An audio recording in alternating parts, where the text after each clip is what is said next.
Good morning students. आज हम chapter 1 करेंगे बिजनेस स्टडीज़ का, जो कि आपका है nature and significance of management, जिसमें से केस स्टडीज़ आती हैं आपकी बोर्ड्स की एग्ज़ाम में, और बहुत ट्रिकी केस स्टडीज़ आती हैं। तो हम सबसे पहले कॉन्सेप्ट समझेंगे, चैप्टर को समझेंगे, एक एक वर्ड समझेंगे, उसके बाद केस स्टडीज सॉल्व करेंगे।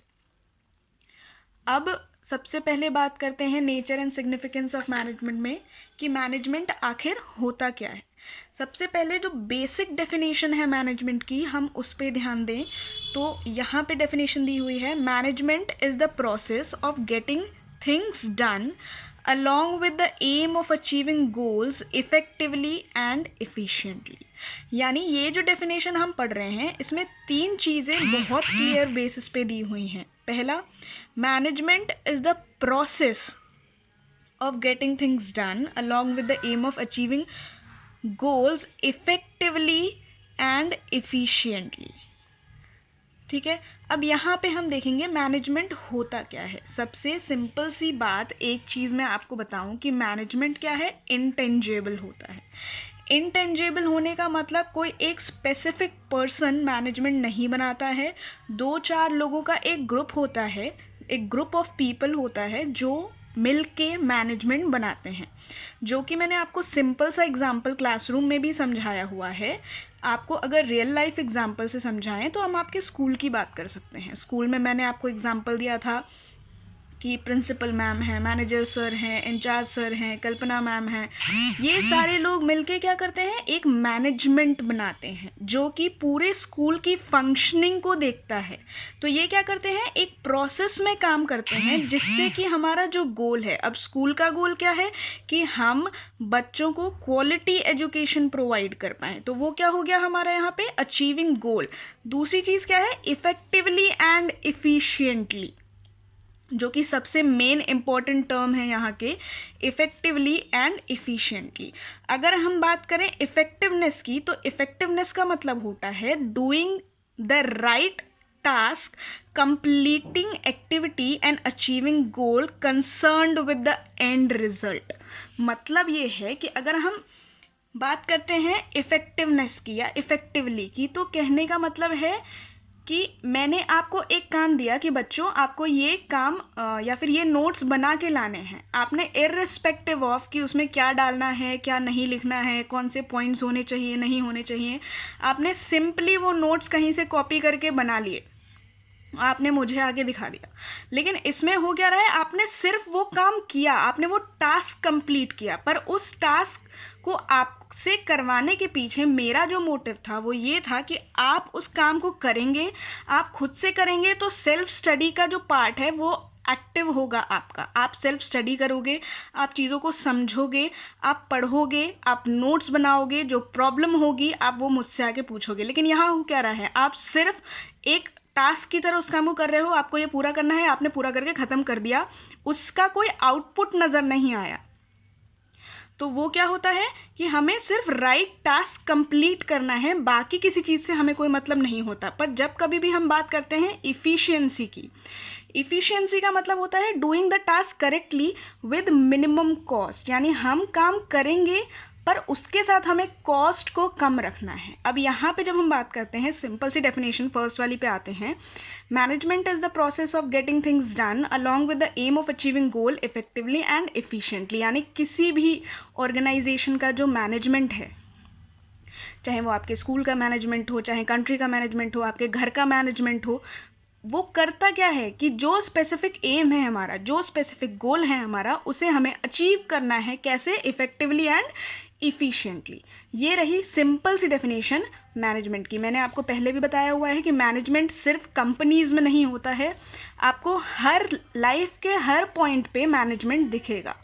जैसे आपके स्कूल का मैनेजमेंट हो गया, आपके घर का मैनेजमेंट हो गया। घर का मैनेजमेंट कैसे होता है, मम्मी पापा जॉब पे जाते हैं, सैलरी आती है, फिर वो उसको अकॉर्डिंगली डिवाइड करते हैं, मैनेज करते हैं कि इतना पैसा बच्चों के एजुकेशन में जाना है, इतना फ्यूचर के लिए जाना है, इतना ग्रॉसरी के लिए जाना है। तो वो भी क्या है, पूरी मैनेजिंग हो रही है कि घर का बजट कैसे बनाया जाएगा।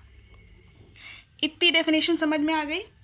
अब देखते हैं कुछ मैनेजमेंट थिंकर्स ने मैनेजमेंट के बारे में क्या कहा है। उन्होंने कहा है management is the process of designing and maintaining an environment in which individuals working together in groups efficiently accomplished selected aims।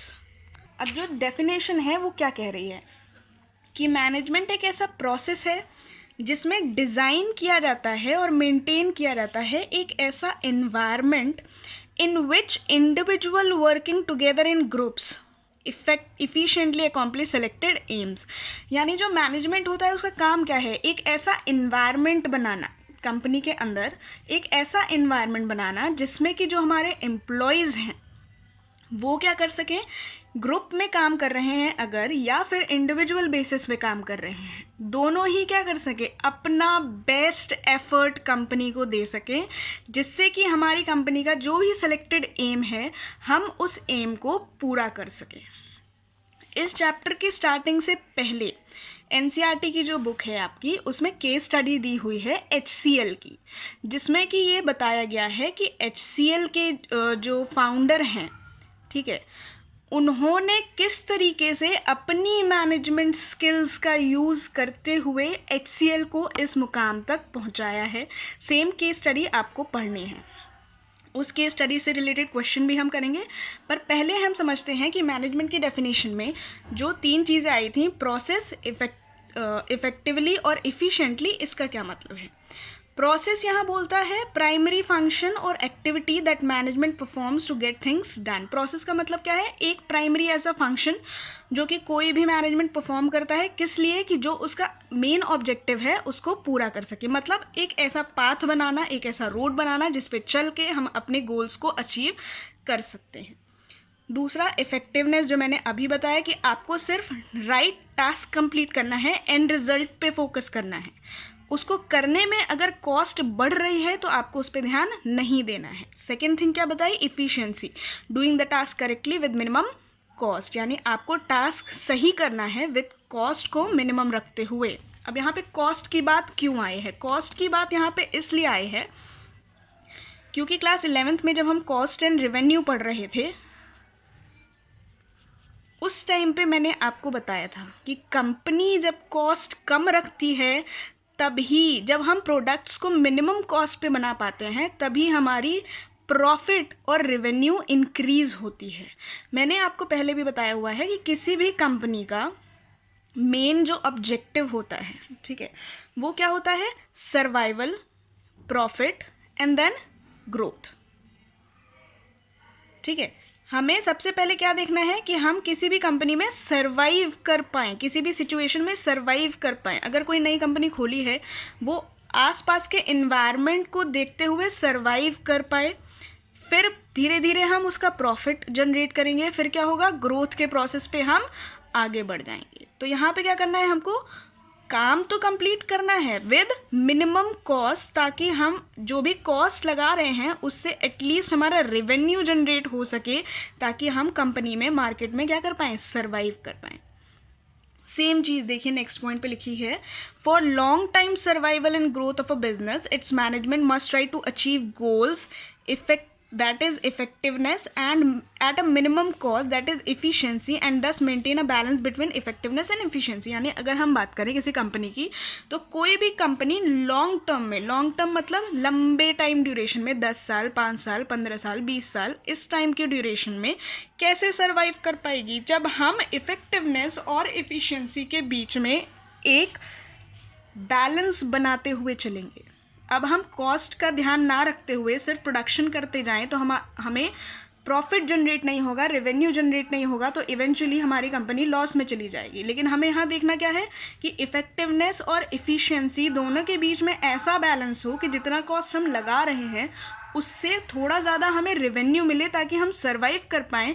जब सर्वाइवल हो जाएगा तो प्रॉफिट और ग्रोथ के पाथ पे हम ऑटोमेटिकली चलने लगेंगे। यहाँ तक रही थी बात सिर्फ बेसिक मैनेजमेंट की, कि मैनेजमेंट होता क्या है, इफ़ेक्टिवनेस क्या है, इफ़िशियंसी क्या है, प्रोसेस क्या है। ये सारी चीज़ें, और कैसे कोई कंपनी सर्वाइव कर पाएगी।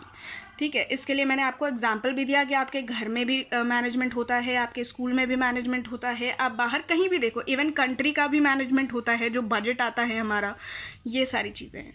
इसके नेक्स्ट वीडियो में हम नेक्स्ट टॉपिक कराएंगे जिसका नाम है कैरेक्टरिस्टिक ऑफ मैनेजमेंट। ओके, इसके जो मैंने अभी आपको होमवर्क भी बताया इस वीडियो में कि आपको HCL का जो केस स्टडी दी हुई है उसको पढ़ना है और उसमें आइडेंटिफाई करना है कि कौन से मैनेजमेंट की गोल्स या अचीवमेंट, यानी HCL के जो मैनेजर थे या फिर जो को फाउंडर हैं, उनके काम से आप क्या समझते हैं कि मैनेजमेंट में कौन कौन से पॉजिटिव पॉइंट्स हो सकते हैं।